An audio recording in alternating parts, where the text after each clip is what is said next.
the truly periodic table. The periodic table is this chart with a strange shape, with letters and numbers, neither a square nor a rectangle, with such a characteristic shape. Unmistakable.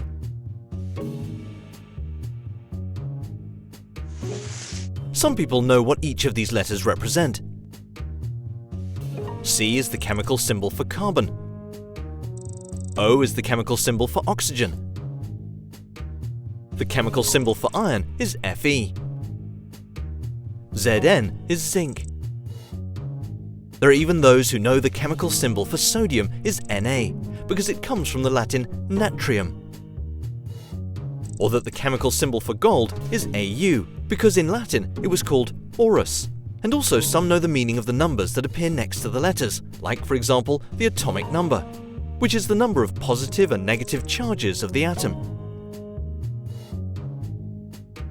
But what exactly is the periodic table? The periodic table is a chart that represents all 118 chemical elements that constitute the known universe. Everything around us is made up of at least one of these elements. 94 of these elements can be found in nature, and the rest were obtained in laboratories.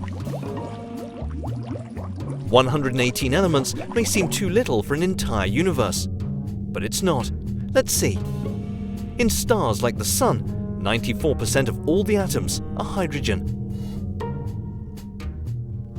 The human body itself is very scarce on chemical elements. For every 100 kilos of weight, 65 kilos are oxygen atoms, 18 kilos are carbon atoms, and 10 kilos are hydrogen atoms, which leaves little room for all the other essential elements: nitrogen, calcium, phosphorus, potassium, sulfur, chlorine, sodium, magnesium, iron, cobalt, copper, zinc, iodine, selenium, fluorine. The wonder of the chemical elements is that they combine with each other, and there's an almost infinite number of possible combinations that produce all the different chemical compounds needed to keep us alive and build everything around us. The water we drink, obtained by combining an oxygen atom and 2 hydrogen atoms. The glass we drink it from. The sugar in our coffee. The coffee. The cup and the metal of the little spoon we stir it with. The plastic our computer is made of. The rubber on the tires of our car and the gasoline that makes it run. Proteins. DNA. Everything around us and inside us are atoms that combined. An atom is the smallest recognized division of a chemical element and consists of a central core, with protons, positive charge, and neutrons, no charge, surrounded by a cloud of electrons, negative charge. The properties of each chemical element are defined by the atom's nucleus and by the way electrons distribute in layers around it. These properties define the way atoms combine, or not really. Atoms react with each other through electrons of the last layer, the outermost layer. If the last layer has the same number of electrons, this means that the properties of these atoms are identical. The distribution of the elements in the lines and columns of the periodic table is not random, or just a question of design.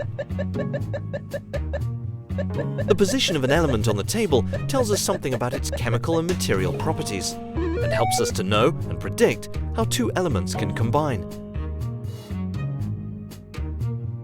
The periodic table organizes the elements from smallest to largest, according to its core and the distribution of electrons.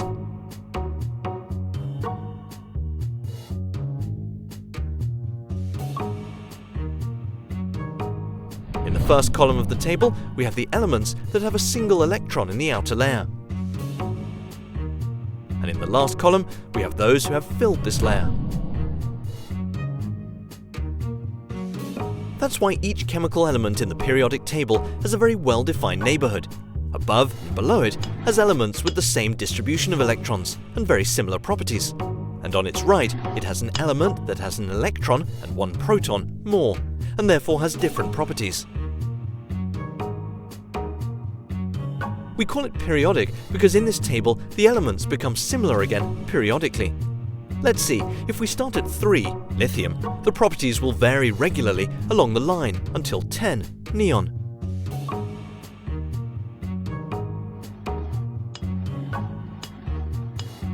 Here, the last layer of electrons gets full, and we move on to the next line and back to the first column.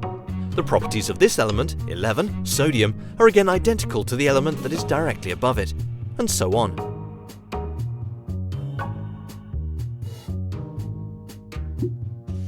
The tricky part is that the number of electrons filling one layer varies, and their distribution follows well-defined rules of quantum chemistry. 2 in the first, 8 in the second, 18 in the third, but in 2 phases. Which makes it necessary to distribute the chemical elements in the table in such a weird way. But in the end, everything makes sense, and we have the whole universe in a single table.